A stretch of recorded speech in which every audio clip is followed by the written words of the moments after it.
नमस्कारम दोस्तों।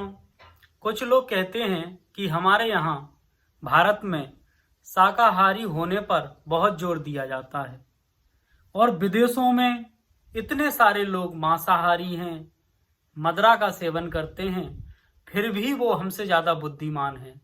बहुत सारे लोग साइंटिस्ट हैं, बहुत सारी खोज विदेशी लोगों ने करी है। उन्होंने इतना विकास कर लिया मांसाहारी होते हुए भी हमें शाकाहारी होकर के आखिर मिला क्या।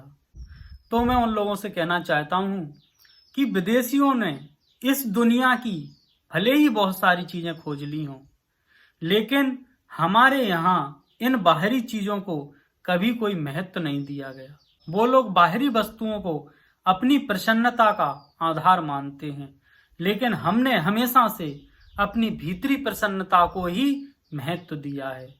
अब पश्चिम देश के लोग भी इस बात को जान चुके हैं कि पुनर्जन्म होता है।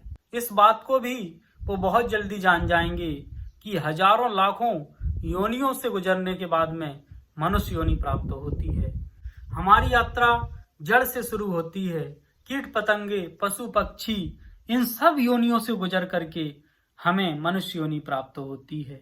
अब विवेकवान मनुष्य उसे माना जाएगा जो सबसे पहले उन कर्मों से बचता है जिससे उसका अगला जन्म मनुष्य योनि से नीचे की योनि में ना हो। यदि कोई व्यक्ति ऐसे कर्म करता है जिससे उसे फिर से उन हजारों लाखों योनियों से गुजरना पड़े, तो वो मनुष्य मूर्ख ही कहलाएगा। और हमारी संस्कृति में मनुष्य योनि को कर्म योनि कहा है और सभी जो योनियां हैं वो भोग योनियां हैं।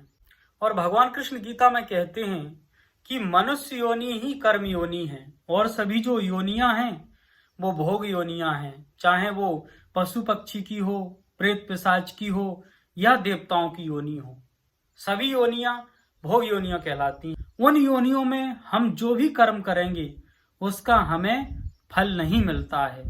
जैसे यदि कोई कुत्ता किसी को काट लेता है और उसकी मृत्यु हो जाती है तो कुत्ता उसकी हत्या का दोषी नहीं माना जाएगा। लेकिन यदि कोई व्यक्ति किसी पशु की हत्या कर देता है तो व्यक्ति को पशु की हत्या का पाप भुगतना पड़ेगा।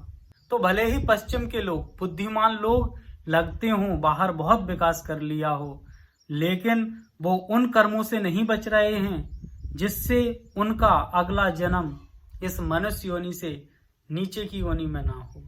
तो मनुष्य योनि सबसे महत्वपूर्ण योनि है। चाहे तो हमें देव योनि में जाना हो या हमें अधम योनि में जाना हो या हमें बुद्धत्व को प्राप्त करना हो, ये सब मनुष्य योनि में ही संभव है। इसलिए मनुष्य योनि का सदुपयोग कौन कर पा रहा है, कौन नहीं कर पा रहा है, यह बहुत समझने की बात है। और सही मायने में वही मनुष्य विवेकवान है जो मनुष्य से ऊंची योनियों में जाने के लिए निरंतर कर्म कर रहा है। और जो मनुष्य मनुष्य योनि से अधम योनियों में जाने के लिए नीच कर्मों को कर रहे हैं वो बहुत ही गए गुजरे लोग हैं। वो इस मानव देह का दुरुपयोग कर रहे हैं, इस मनुष्य योनि का दुरुपयोग कर रहे हैं।